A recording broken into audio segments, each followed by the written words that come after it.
Hello नमस्कार. मी अश्विनी स्वागत करते तुमचं आपल्या नवीन एका व्हिडिओ ब्लॉगमध्ये. आजच्या व्हिडिओमध्ये काय काय खास होणार आहे हे नक्कीच तुम्ही पहा आणि आपला व्हिडिओ स्किप न करता शेवटपर्यंत पहा. आपला चॅनल सबस्क्राईब केला नसेल तर नक्कीच सबस्क्राईब करा. तर चला, आपल्या व्हिडिओची सुरुवात छान अशी देवपूजनेने झालेली आहे. तर तुमच्या मनातल्या सगळ्या चांगल्या इच्छा नक्कीच पूर्ण होतील.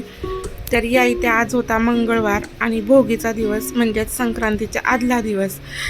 तर या इथे मी पूजा मांडली होती, पण बाळाला ते सगळं ओढायचं होतं. आता त्याला प्रत्येक कोणतीही वस्तू घेतली दिसली की बाळांचं कसं असतं ती ओढायचीच, पण त्यांना काय माहिती ही देवपूजा आहे का काय, पण त्याला ते ओढायचं होतं. तर त्याच्यावर भरपूर असं लक्ष द्यायला लागतं. यानंतर एकीकडे चहा करून घेतला मस्तपैकी, उपवास असल्यामुळे बाळाचं पाणी पण गरम केलं आणि फक्त डब्यापुरती भाजी, म्हणजे आमच्या इकडे याला खेंगाट म्हणतात, बऱ्याचशा ठिकाणी वेगवेगळ्या पद्धतीने त्याला बोललं जातं. तर या इथे ती भाजी शिजायला घातली होती, अजून बाकीची पण शिजायला टाकायची होती, पण फक्त डब्यापुरतं मग लवकर होणार नाही त्याच्यामुळे तेवढंच केलं. खाली भरपूर पसारा केला की बाळ ते ओढतं, त्याच्यामुळे त्याला बघून वरतीच पीठसुद्धा मळून घेतलं. आज भाकरी करतात, पण साईला भाकरी आवडत नाही आणि त्याला डब्याला मग चपातीच दिली. जी भाजी शिजायला घातली होती त्याचं मग छान अशी सुक्कीच भाजी करून घेतली आणि त्यानंतर ना चपात्या केल्या. तर या इथं मी चपात्या तीळ लावूनच केलेल्या होत्या.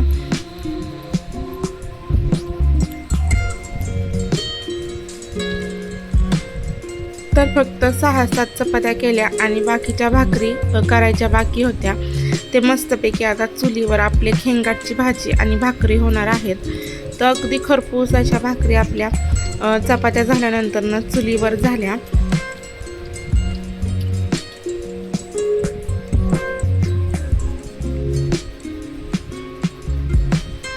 तर या इथे जी चूल आणि इलेक्ट्रिकची शेगडी आहे त्याच्यावरच भाकरी केल्या जातात आणि त्या सुद्धा अगदी खरपूस अशा होतात. आपल्या गॅसवर केलेल्या भाकरी त्या गावाकडच्या लोकांना आवडत नाही, त्यांना चुलीवरच्याच भाकरी आवडतात. तर या इथे भाजी पण करून झाली होती खेंगटाची मस्तपैकी पातळ. तर त्याचा देवांना नैवेद्य भरून घेतला आणि दाखवला सुद्धा. तर आता ही दोन्ही टायमाची भाजी आपली तयार झालेली आहे. स्वयंपाक तर झाला, पण बाकीची सुद्धा काम आता पटपट करून घेते.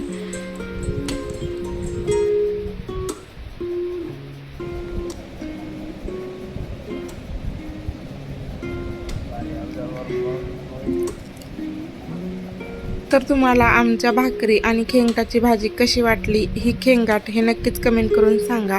मला उपवास असल्यामुळे मी खिचडी करून घेतली. इकडे मात्र बाळाची सगळी मांडणीवरची भांडी काढायचं काम चालू होतं. आपण मांडावीत आणि त्याने काढावं हेच चालू असतं. त्यानंतर घरातली सगळी कामं आवरून घेतली. संध्याकाळ झाली, स्वयंपाक काय एवढा नव्हताच. म्हटलं चला ते हरभरा आहेत तर ते काढून घेऊया. पक्ष्यांचा छान असा बाहेर चिवचिवाट झालता. आभाळ पण भरपूर आलं होतं, तर छान असं वातावरण बाहेरचं वाटत होतं.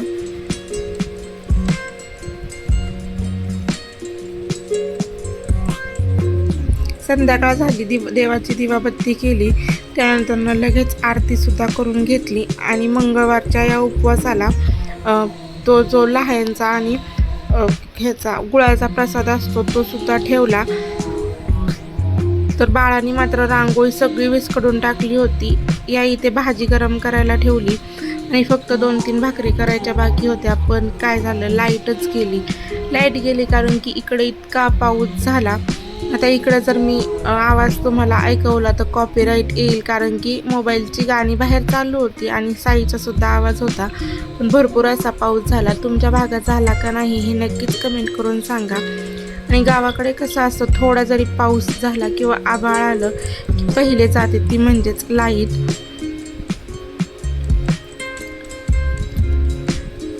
आणि शेतात असल्यामुळे कसं आपल्या भरपूर अशा वस्तू किंवा धान्य वगैरे, धान्य नाही म्हणता येणार पण एखादी 2-1 पिशवी जी आपली वरची रोजची असते धान्याची ती बाहेरच असते. तर गावाकडे पाऊस झाल्यावर भरपूर अशी लगबग चालू असते, जेणेकरून ते जागच्या जागी म्हणजेच झाकून ठेवण्याची. तर आता या इथे चुलीवर पत्रा लावायचा होता, कारण की चूल भिजू नये आणि त्याच्या खाली लाकडं पण होती.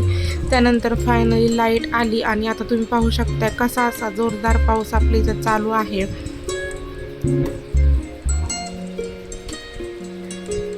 संक्रांतीचा सण म्हटलं की प्रत्येकालाच मेहंदी ही आवडते आणि मी गेल्या 1-1.5 वर्षापासून मेहंदीच काढली नव्हती. मला पण मेहंदी भरपूर अशी आवडते. पण बाळ लहान असल्यामुळे मी मागच्या वर्षी कधी मेहंदी काढली असेल ते सुद्धा आता आठवत नाही. तर म्हटलं मेहंदी पण काढून घेऊ, काम आवरलं आहे. पण पावसाच्या आवाजाने बाळ पण रडायचं थांबत नव्हतं.